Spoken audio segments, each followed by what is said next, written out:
So in 2024, the American people, or at least 49.9% of those who showed up to vote, decided to reelect a convicted criminal, a felon, who just 4 years earlier tried to overthrow the republic and who promises to rule as a dictator. Now, why the hell would they do something so stupid? Well, they voted for him because of the price of eggs, because of the price of groceries, because they believe that the economy is terrible and they blame Joe Biden for it.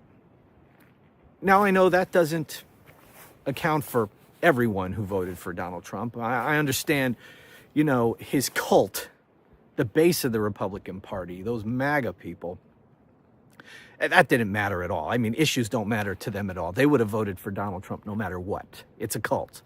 I get it. I'm not talking about those people. I'm talking about, because he couldn't have gotten elected with the cult alone. I'm talking about the people who maybe don't even like Donald Trump, but decided to vote for him because they think the economy was better under Trump, or they, at the very least, think that this economy is terrible.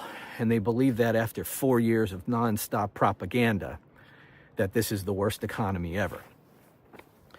So that's why they voted for him. Donald Trump admits this himself, that, groceries. It was groceries. I won because of groceries. I started saying the word groceries. And I won on groceries. It's a very simple word, groceries.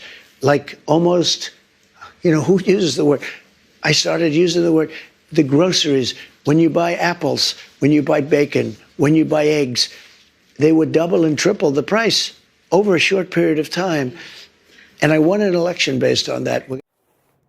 Anyway, that's the reason. I mean, you can't deny the fact that that was a major reason why he won.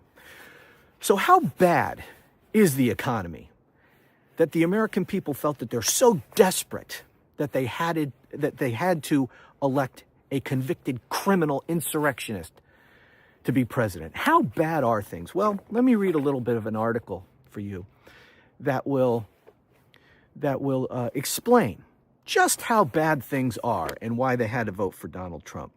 The U.S. economy closed out 2024 with another month of massive job growth, adding 256,000 positions in December. Wow, what an awful economy. But wait, it gets worse. The unemployment rate dipped to just 4.1%, wrapping up a year that marked a return to pre-pandemic norms. The labor market is strong, and in an aggregate sense, I'm quoting an economist here, quote, "The labor market is strong, and in an aggregate sense, it really doesn't get much better than this. There's very robust job growth. We have low unemployment. It ticked down in the latest month. Layoffs are low. People have jobs, and they are spending. And that continues to bolster the economy and the labor market. The U.S. has now added jobs for 48 months in a row, tying the second longest period of employment expansion on record." Friday's data also appears to cap off an historic achievement for President Joe Biden. Barring revisions, he's the first U.S. president to oversee monthly job gains for the entirety of his presidency. This according to Bureau of Labor Statistics records that go back to 1939. So this has been one of the greatest jobs creation economies in American history, following one of the worst pandemics in our history.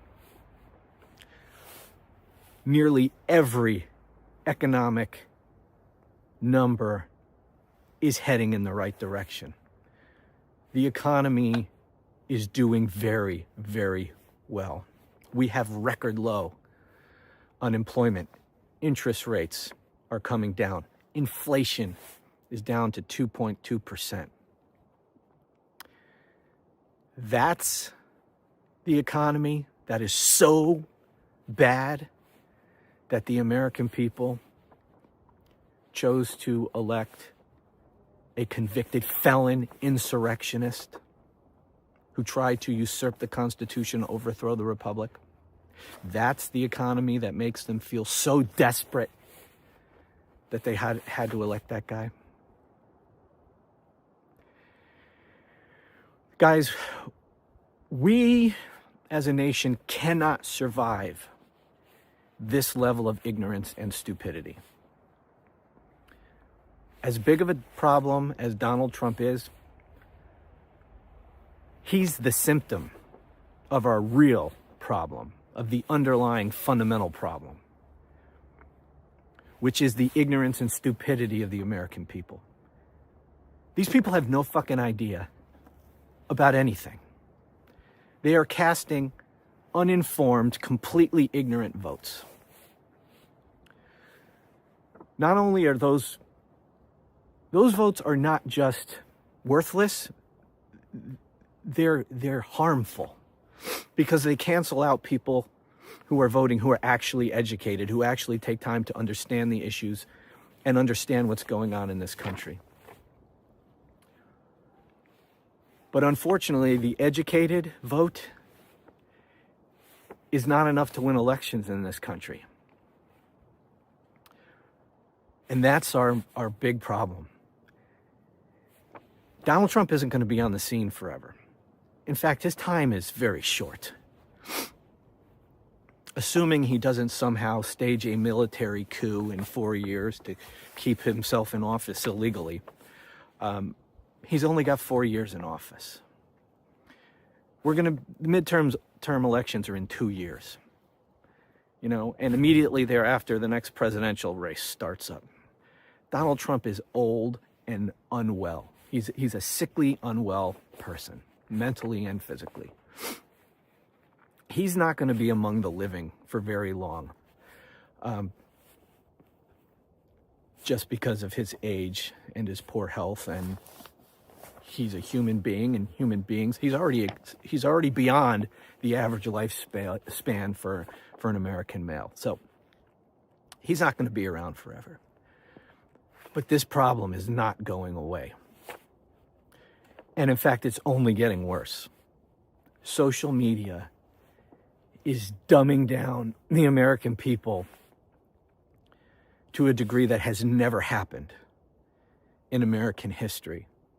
We have never had access to more information at our fingertips 24 hours a day, anytime we want. And yet, never have the American people been this ignorant of what's going on in the world around them.